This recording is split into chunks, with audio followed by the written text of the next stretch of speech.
de Caruaru, porque André Santiago, chegou o momento, né, André, de tirar algumas dúvidas, trazer mais informações sobre o que pode e o que não pode nas eleições municipais, né? Tem que seguir algumas regras, né, para, na hora de exercer a cidadania, não sofrer nenhuma punição, André, por parte da Justiça?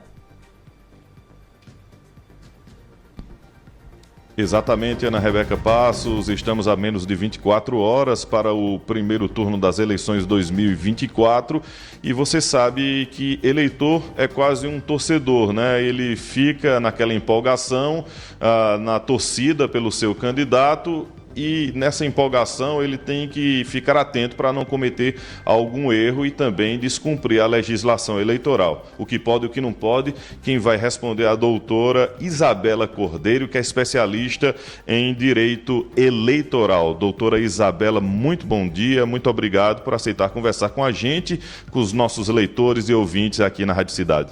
Bom dia, André. Bom dia a todos os ouvintes da Rádio Cidade. É um prazer receber vocês aqui. E amanhã a gente começa aguardando a festa da democracia, né? Pois é, doutora Isabela. Agora, como eu disse, o eleitor, ele é como se fosse um torcedor. Ele pode usar camisa, pode usar adesivo, ele pode se manifestar de alguma forma no dia da votação e principalmente nas filas, nos locais de votação. Sim, André. A legislação eleitoral ela autoriza a manifestação individual e silenciosa dos eleitores. Então, no dia da votação, o eleitor ele pode utilizar praguinhas, ele pode utilizar adesivo, ele pode utilizar bandeira do seu partido. O que ele não pode é fazer a distribuição de material gráfico, fazer a distribuição de santinho, aglomeração e nenhum outro tipo de utilização de áudio para fazer essa manifestação. Mas a manifestação individual e pacífica ela é autorizada sim. Não pode fazer aglomeração, como a senhora disse, né? E também, quais são os documentos principais que só pode votar com título? Quais são os documentos, doutora Isabela? Bom, quem se direcionar à sua sessão de votação, ele vai ter que estar munido do título eleitoral, que aí pode ser acessado pelo e-título. Inclusive, o e-título ele pode ser baixado até a data de hoje, às 11 horas da noite, para as pessoas que têm ou não biometria cadastrada. Então, eles vão apresentar o título e um documento oficial com foto. Esse documento oficial, ele pode ser tanto o RG como o passaporte, a carteira física de trabalho ou as carteiras de identificação dos órgãos de classe, OAB, CRM. Importante ressaltar, André, que esses documentos eles não precisam estar vigentes. Então, se a validade desse documento não estiver vigente ainda, ele pode ser apresentado e utilizado para votação, sim. Agora, a senhora falou sobre santinho. Geralmente em eleições tem aquela velha forma de fazer uma publicidade, uma propaganda de última hora, né? Os candidatos acumulam alguns santinhos e querem despejar, né? O famoso derramamento de santinhos. Isso é permitido pela legislação? Pode trazer alguma multa, algum problema para o candidato? Pode sim, André. Inclusive, o derramamento de santinhos, ele é considerado crime eleitoral. Não só ele. A boca de urna, ela também é crime eleitoral. Não pode haver distribuição de material gráfico, como a gente já informou. Passeatas, carreatas, todos esses atos estão suspensos. Para o eleitor e para a eleitora, é importante lembrar que as publicações e postagens em redes sociais, elas terminam hoje à noite, hoje às 11 horas, 11h59. A partir de hoje, não vai ser mais permitido, amanhã, a realização de postagem ou repostagem com conteúdo eleitoral, sendo passível, inclusive, de aplicação de multa ou qualquer outro tipo de penalidade. Além dessas irregularidades, o transporte, é importante relembrar que o transporte de eleitores de maneira gratuita, fornecida por partido político ou coligação, ela é crime eleitoral com detenção prevista de até 8 anos de prisão. A gente está com Ana Rebeca Passos lá no estúdio, ela tem uma pergunta ou dela ou dos ouvintes. Ana, pois não? Oi, André, é uma pergunta assim também para o eleitor. A vestimenta, eu posso votar de sandália, bermuda, uma regata, né? Levar a criança de colo, essas perguntazinhas assim, né? Eu vou lá, saio de casa, vou votar, é domingo, aí tem gente que vai de todo jeito. A vestimenta também é importante na hora da votação ou não? Eu posso ir à vontade? Lógico, não totalmente à vontade, né? Vestido, né, minha gente?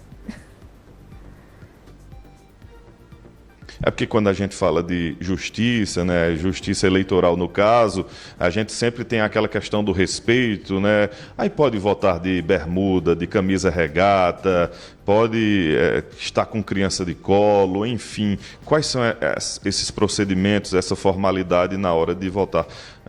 Muitas cidades, ou então aqui mesmo, você vota e vai para a chácara, enfim. Mas pode essa vestimenta, doutora? Pode sim, André. Inclusive, as pesquisas revelam que no Google o número de pesquisas relacionadas a poder votar de chinelo e short aumentaram muito de ontem para hoje.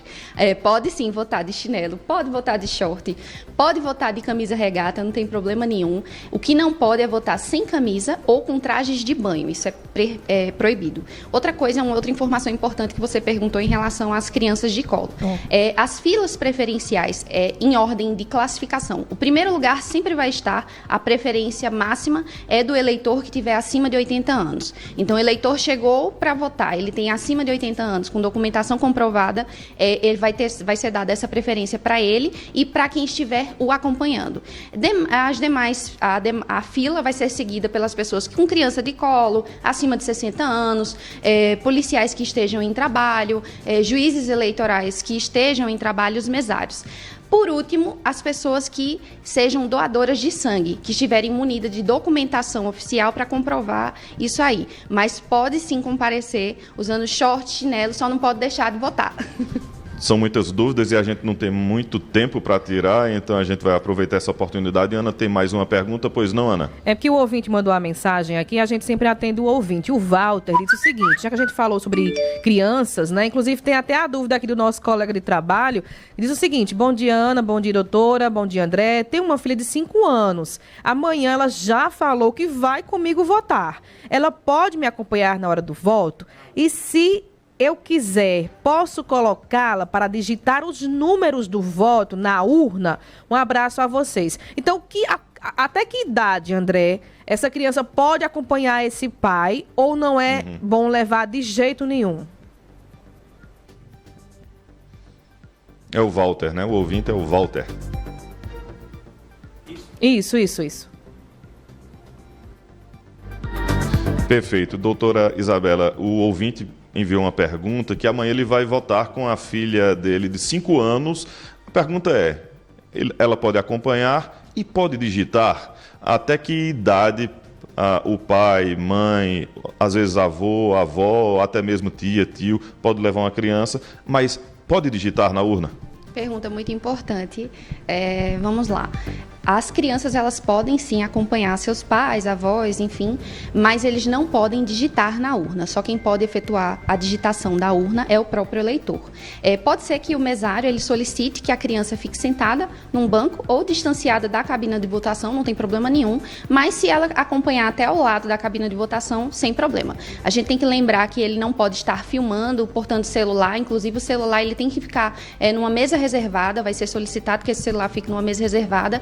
E vale salientar também que as pessoas que possuem deficiência auditiva, elas vão receber da Justiça Eleitoral um instrumento descartável de fone de ouvido para poder acoplar na urna eletrônica e instruir a votação dessa pessoa. Aquelas pessoas que possuem deficiência visual, elas também vão ser direcionadas para votar com a leitura em braille, que a urna também possui.